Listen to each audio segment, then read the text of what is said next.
ನನಗೆ ಅನ್ನುವಂಥದ್ದು.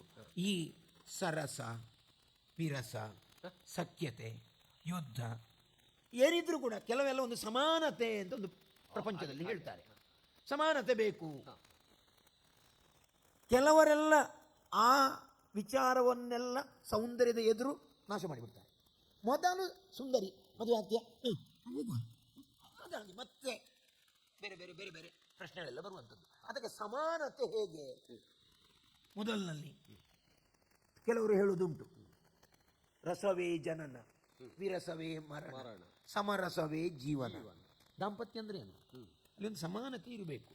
ಒಂದು ವೇಳೆ ಸಮಾನತೆ ಇಲ್ಲ ಅಂತಾದರೆ, ಎರಡು ಪಾತ್ರದಲ್ಲಿ ನೀರುಂಟು, ಸಮ ಇಲ್ಲ, ಹೆಚ್ಚಿಗೆ ನೀರಿದ್ದದನ್ನು ಇದಕ್ಕೆ ಹಾಕುವಂಥದ್ದು, ಸಮಾನತೆ ಮಾಡುವಂಥದ್ದು. ಅಂದರೆ ಅದು ಹೊಂದಾಣಿಕೆ ಅಂತ ಹೇಳುವುದು ಹಾಗೆ ಅಲ್ವಾ? ಹೌದು. ಈ ಬದುಕಿನಲ್ಲಿ ಆ ರೀತಿಯಾದಂತಹ ನೆಲೆ ಇದ್ದರೆ ಅದು ಒಳ್ಳೆಯ ಆದರ್ಶ ಮದುವೆ, ದಾಂಪತ್ಯ ಎಲ್ಲ ಆಗ್ತದೆ.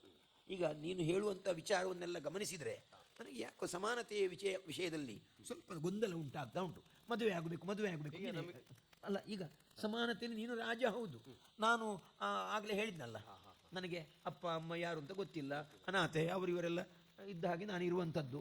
ಹಾಗಾಗಿ ಸಮಾನತೆ ಇಲ್ಲ, ಹಾಗಾಗಿ ಮದುವೆ ಆಗುವುದಕ್ಕೆ ನಿನಗೆ ಅಷ್ಟು ಸುಲಭದಲ್ಲಿ ಒಪ್ಪಿಗೆ ಇಲ್ಲ. ಆದರೆ ಮನಸ್ಸುಂಟು.